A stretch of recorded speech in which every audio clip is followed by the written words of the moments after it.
sur Eau2Zone TV, je suis Charlotte Moreau et nous nous trouvons aujourd'hui à l'hôtel de région de Marseille à l'occasion d'une journée organisée par le conseil régional et Arsenic PACA. Et nous accueillons aujourd'hui deux personnes issues d'associations et des acteurs un peu locaux, on va dire. Je vais vous laisser vous présenter. Florine. Donc bonjour, donc je m'appelle Florine Van Orlé, je suis coordinatrice de l'association Mise à Jour dont le siège se trouve à Arles. Donc Mise à Jour, le sous-titre c'est Initiative pour des territoires créatifs. L'idée de l'association c'est de valoriser les ressources patrimoniales qui sont sur les territoires. Les ressources patrimoniales, c'est le patrimoine matériel, immatériel, mais dans le cas de Mise à Jour on est plus sur la transmission orale, les souvenirs, les histoires singulières, donc dans une approche plus subjective en fait du patrimoine.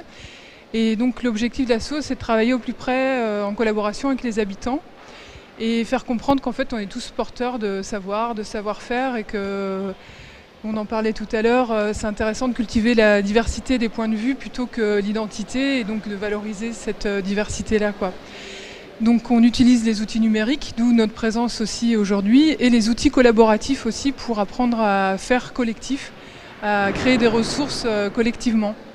Donc pour vous donner un exemple, on travaille sur la création sonore, on utilise le média sonore parce que c'est un média qui est assez facile d'accès aujourd'hui, grâce à l'enregistreur numérique, grâce au baladeur numérique MP3 et tout ça, on peut facilement créer du son aujourd'hui et le diffuser, le balado diffusé.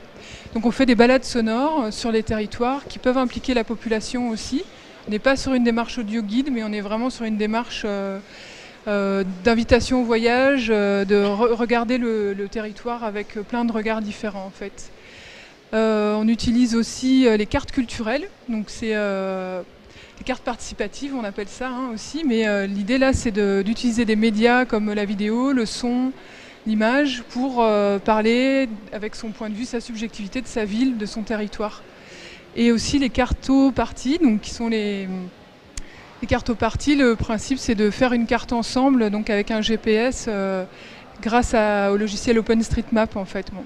C'est un peu les outils qu'on utilise, mais on travaille aussi avec des artistes qui rencontrent les habitants et qui font des créations. Donc je vous invite à aller sur le site de l'asso qui s'appelle miseajour.cc.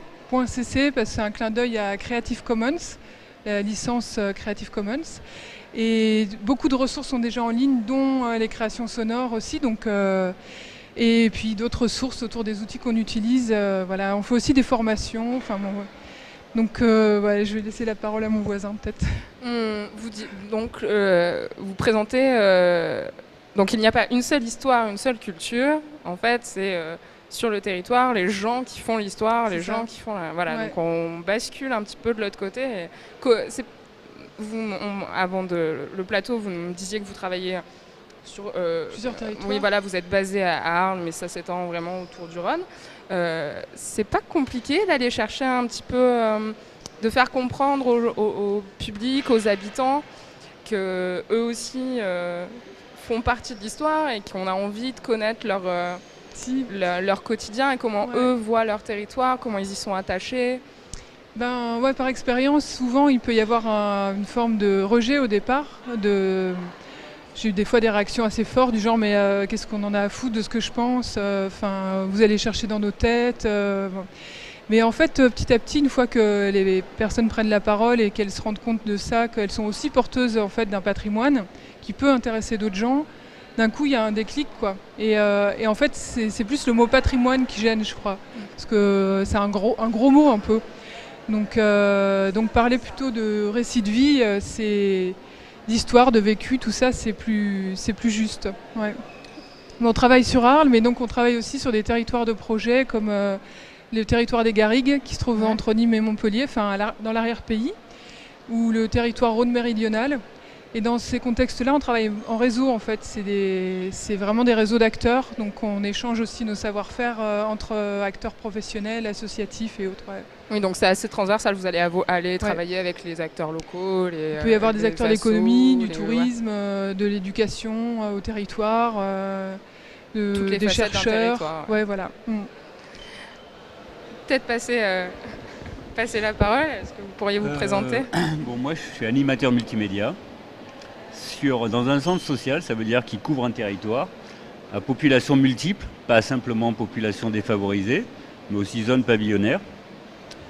Donc depuis 2 ans, mon souci a été de faire des relais entre ces deux populations principalement, de les faire venir au multimédia, parce que où sont des femmes isolées, d'un certain âge qui n'ont pas accès à Internet. Donc j'ai fait venir ces gens-là. Je suis allé les chercher aussi. J'ai fait un peu du porte-à-porte pour les sortir de leur isolement. Ouais, c'est compliqué. C'est assez compliqué. Pour de bon, on est très très bien équipés, ouais. On a une belle salle.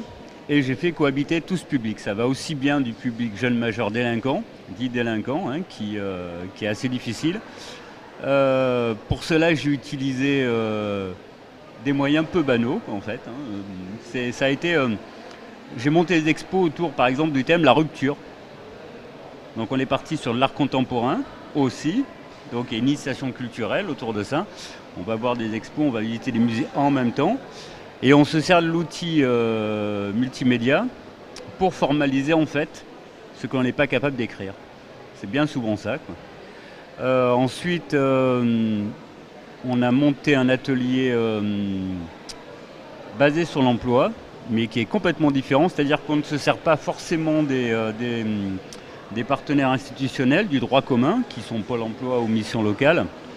Nous, on va au-devant des entreprises. On va accompagner les jeunes. Donc sur une quinzaine de jeunes qu'on a suivis l'année dernière, les 2/3 ont un emploi maintenant. Aider à la création d'entreprises aussi. Donc j'ai une salle de coworking en même temps. Et on a augmenté l'amplitude horaire classique d'un EPN qui est dans un centre social qui est à peu près une 20aine d'heures. Moi, à partir du moment où je suis là, l'atelier est ouvert. Que ce soit pour un individuel ou du collectif. Mon but, c'est que les personnes puissent être le plus autonomes possible rapidement. Donc même si je ne suis pas loin, elles doivent être devant un ordinateur, essayer de se débrouiller, se dépatouiller.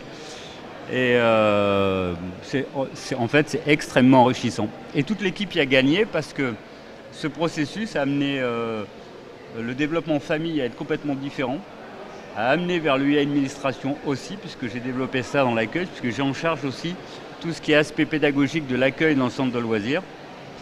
Donc petit à petit, les cultures commencent à se mélanger, encore avec difficulté, faut pas croire, mais on est sur le bon chemin, quoi. On en parlait au plateau précédent avec Stéphane Delahaye, le fait que les ERIC, souvent, en offrant ce service-là de formation, de découverte, d'initiation, en fait, c'est à ce moment-là que les demandes vont se faire ressentir et émerger, et que du coup, ça me fait penser, le fait de devoir amplifier les plages horaires, c'est qu'au final, vite, le numérique il va dépasser les frontières et dépasser les publics et tout ça. Et comment ça se passe du coup, le métissage? Quel est le bénéfice de ce métissage de population au-delà des frontières qui sont souvent mises ça se concrétise sur les sorties que l'on peut organiser. C'est pas compliqué à gommer, je veux dire, toutes les frontières qu'on a tendance à mettre. C'est toujours un peu compliqué, mais en fait, c'est une notion de respect. Alors s'ils ont confiance en l'accompagnant, ils vont y aller. Alors au début, ils vont être par groupe communautaire. Le but du jeu, c'est qu'au milieu de la journée, ils commencent à se mélanger et qu'à la fin, ils disent au revoir, on a envie de se retrouver, quoi. Donc hommes et femmes, hommes et femmes et familles aussi. Donc ça, après, une partie de l'équipe fait le relais. Et petit à petit, comme ça. Et maintenant, on commence à avoir aussi des sorties avec d'autres centres, d'autres associations, qui aussi avaient des difficultés pour... et ça commence à devenir très très intéressant. Bon, merci beaucoup pour vos témoignages. Donc en conclusion, je dirais, n'ayez pas peur, ayez confiance. Et de toute façon, les ERIC contaminent, oui. Comme si c'était un virus, c'est du viral. De toute façon, vous n'y échapperez pas. À très vite pour le prochain plateau.